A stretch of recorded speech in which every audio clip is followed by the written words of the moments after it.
Champion जब ground में कदम रखता है ना तो वो कहता है मैं जीतूंगा। जो चैंपियन नहीं होता, जितना मर्जी भी टैलेंट हो, वो जब ग्राउंड में कदम रखता है वो कहता है कहीं मैं हार ना जाऊं। आप कहते हैं ना मैं जीतूंगा, तो आप फिर हार के खौफ से नहीं खेलते। जो खौफ है ना, ये इंसान को रोकता है बड़े काम करने से। जो हारने से डरता है वो कभी जीतता नहीं है। हेलो, क्या हाल चाल गाइस। अगर आपका सेल्फ कॉन्फिडेंस लो होने लगा है, यानी कि खुद पर भरोसा डगमगा रहा है, तो आईके से बेहतर मोटिवेशनल स्पीकर आपको नहीं मिलेगा। I mean we all love IK, right? Most of us do. और आज दुनिया भर में इमरान खान ना सिर्फ एक मिसाल बन गए हैं, बल्कि एक केस स्टडी भी है, जिनको लोग ना सिर्फ फॉलो कर रहे हैं बल्कि पढ़ भी रहे हैं। तो मैं 5 चीज़ों पे बात करने वाली हूँ जो हम सबको आईके से सीखनी चाहिए और जो एक चैम्पियन माइंडसेट फॉर्म करने के लिए बहुत ज़रूरी है। So number 1 is the never give up attitude. Remember this over and over again. You only lose when you give up. If you do not give up, you will win from the most incredible positions. The fight is in the mind. It's not physical, it's in the mind. As long as the mind refuses to accept defeat, each setback will give you an opportunity to analyze yourself. Where did I go wrong? Hospital बनाया, सबने कहा नहीं बनेगा। फिर university बनाई, सबने कहा देहात में नहीं बन सकती। फिर पॉलिटिक्स में आया, सबने कहा कि 2 पार्टी सिस्टम में तीसरी पार्टी की गुंजाइश नहीं। तो अगर मैं हार मान जाता, कुछ भी ना करता। इसलिए सारे नौजवानों, आपके लिए अल्लाह ने आपको इतनी ताकत दी है कि आपको किसी को भी अंदाजा नहीं। So you only lose when you give up. Remember one thing, there's enormous value in consistency. I interviewed chef महबूब कुछ टाइम पहले, और उन्होंने भी बात कही कि अक्सर लोग उनसे कहते हैं कि हम 2 साल ट्राई करते हैं, हो गया तो ठीक है, वरना छोड़ देंगे, 3 साल ट्राई कर लेते हैं। And he said the same thing कि अगर आप यही सोच के स्टार्ट कर रहे हैं कि मैं 2-3 साल ट्राई करके छोड़ दूंगा, तो आप कभी कामयाब नहीं होंगे। It took him 15 years to succeed in his career and to be at the top of his game. So it might take you a little longer, पर अगर आप पहले से ही गिव अप कर देंगे तो आप कभी कामयाब नहीं हो सकते। So it's not about winning और losing, it's more about the last man standing. And number 2 is the PPB rule which says preparation, prediction and belief. Wasim Akram का टेस्ट क्रिकेट खेलना ऐसे ही है जैसे आप 5वीं क्लास वाले से ग्रेजुएशन करवा दें। ये मैं आपको सही कह रहा हूँ। जब हमने बॉलर्स को बुलाया तो हमने देखा कि एक बॉलर बाकी जो सिलेक्टेड बॉलर थे उनसे बेहतर बॉलिंग कर रहा है। हमने नाम पूछा, किसी को पता ही नहीं था। कहती जी ऐसे ही हम कहीं से पकड़ के ले आए हैं। वो बॉलर कौन था? वसीम अकरम। क्या हुआ जी, मैं एक दिन फूड पॉइजनिंग हो गई, मैं बिस्तर में पड़ा हुआ, तो ऐसे मैं टीवी चलाया तो बाय चांस वो कोई वनडे कोई मैच दिखा रहे थे, कोई लोकल मैच। तो मैं मैच देख रहा, तो मैंने देखा एक बड़ा तेज कोई बॉलिंग कर रहा है। मैंने जाके कहा, वो मैंने कहा वो मैंने बॉलर देखा था, वो किसी को पता ही नहीं उसका नाम। बड़ी मुश्किलों से लोकेट किया हमने, उसको बुलाया। वो वकार यूनिस था। हमें बैट्समैन की जरूरत थी, हमारे पास कोई बैट्समैन अच्छे नहीं थे, तो हम वर्ल्ड कप खेलने जा रहे हैं। तो 1 साल पहले मैंने तैयारी की, मुझे पता था अगले साल वर्ल्ड कप है। उन्होंने कहा कोई अच्छा बैट्समैन, किसी में कोई टैलेंट है? तो एक ने कहा कि कहते एक मोटा सा है। तो मैंने इंजमाम को 5 मिनट देखा, मैंने कहा तुम अगले साल वर्ल्ड कप खेलोगे, लेकिन तुमने ये करना है। तो तीनों सिलेक्टेड कहते को ये तो हम ट्राई कर चुके, ये तो किसी काम का नहीं।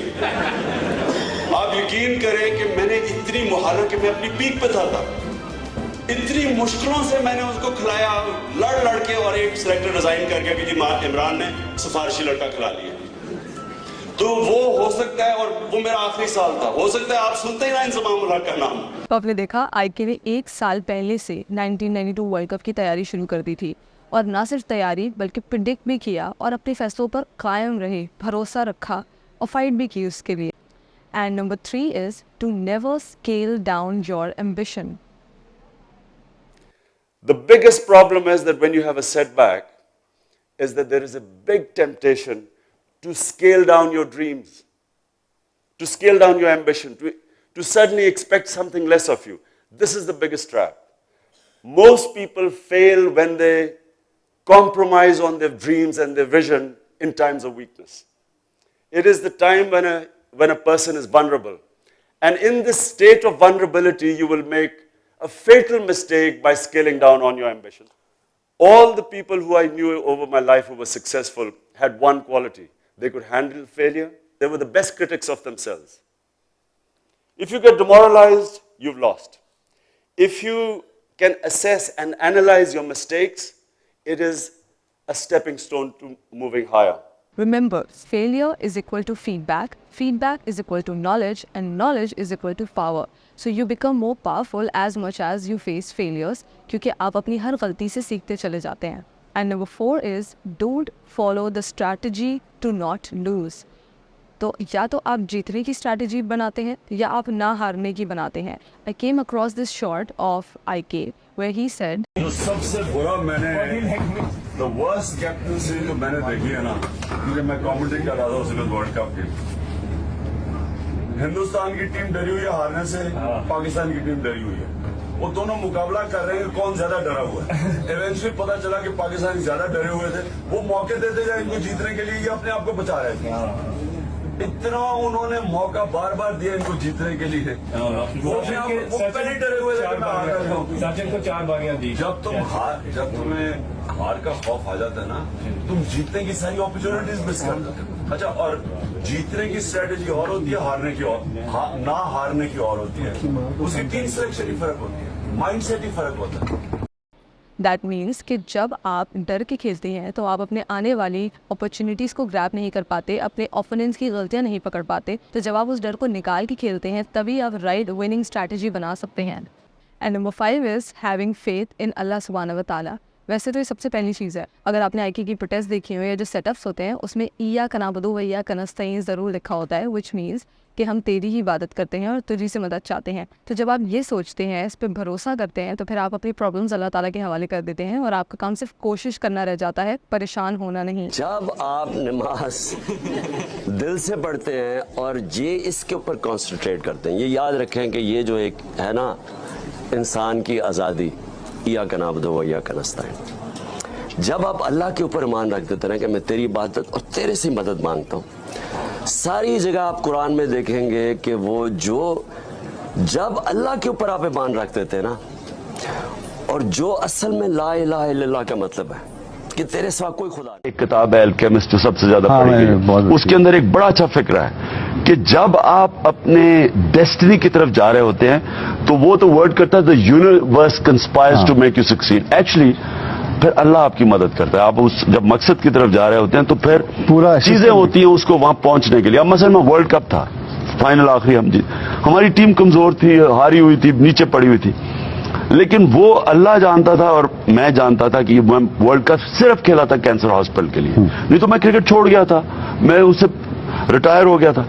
तो उसमें मसलन 3 दफा उस वर्ल्ड कप में बारिश, अगर 5 मिनट बारिश हो जाती, कानून ऐसे थे हम वर्ल्ड कप से बाहर निकल जाते, लेकिन हम बाहर थे.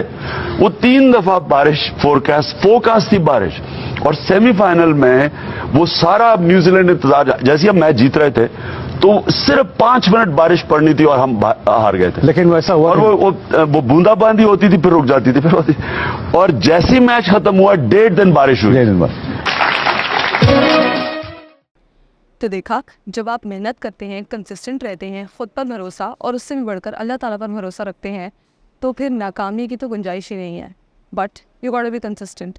And if you really like this video, don't forget to subscribe because that really helps us grow. Also do let me know your feedback in the comment section ताकि मैं और इस तरह की वीडियोज़ आपके लिए ला सकूँ. Thank you for watching.